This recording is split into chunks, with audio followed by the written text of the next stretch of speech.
3, 2, 1, my turn.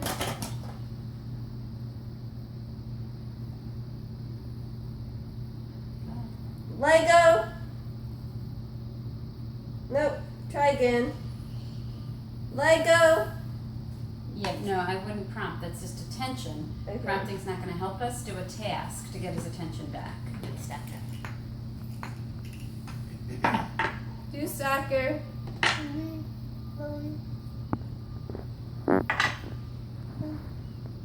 Nope. Try again. Do soccer.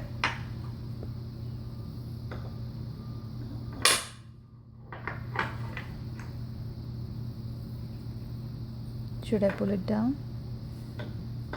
You have to just let him go. Just have him do one more piece and then let him go.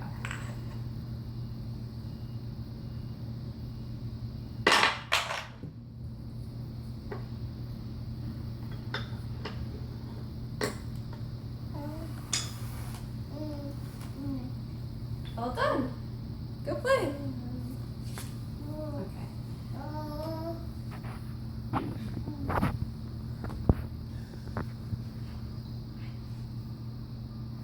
Tell me 4 things in your attention toolbox. 4 things you can do to regain his attention when you've lost it. That's all one tool. And what is the name of that tool? They're high probability tasks. Sometimes they're used as compliance tasks when we're struggling with resistance, but sometimes they're just used to build momentum, right? So high probability tasks. It's a task that he has a very high probability of doing, right? So that's one tool. Tell me another tool in your attention toolbox.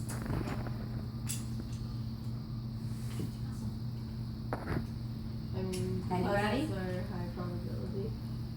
Yeah, those are all high probability tasks. That's all same tool. Same tool. Tell me another tool. Those are all high probability instructions. What's another tool? Something you can change that will result in, and that is likely to result in an increase in responsiveness. You guys didn't do the attention toolbox in training? Okay. So I can give you like 10 tools that you can use. You can reposition him, right? So you can move him. You can reposition the materials, so change up the visual field. You can change the presentation, go from having them, and this isn't something you would do with him, but this is just another tool that you might use with some kids, go from having them on the table to having them vertically presented. You can remind him of the reinforcer, recontract, and that you would want to do after building momentum and responsiveness so that it's not, oh, I tune out and then she brings out better reinforcers, right? You can get his attention on you by doing some tasks that will get him responding and require him to look at you in order to respond. For example, doing put in and moving the item around, the bin around, so that he needs to track it and to follow it. You can eliminate distractions in the environment. Okay, so here's where the analysis part comes in. So that hand-over-hand prompt wasn't going to do anything except give us a quicker response, but he's not learning anything from that, right? We have to do an analysis and figure out, what's distracting him. I think there were 3 things that were distracting him. 1 is the noise outside, 2 is the open windows, and 3 is mom with her phone, right? So I could solve all of those problems by just turning him with his back to the window and pulling him a little bit closer so he's not hearing it so clearly, he's not seeing mom, and he's not looking out of the windows. If I couldn't do that for some reason, I could ask mom to move behind him. I could close the blinds, right?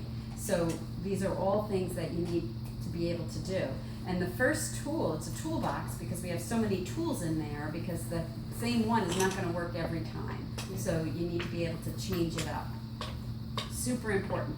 At this point in your training, this is the kind of stuff you should be working on, right? So we expect now you have discrete trials down. You know what his programs are, you know what the SDs are, and now this is all refining technique. Okay? So let's call him back, keep those things in mind, and get ready.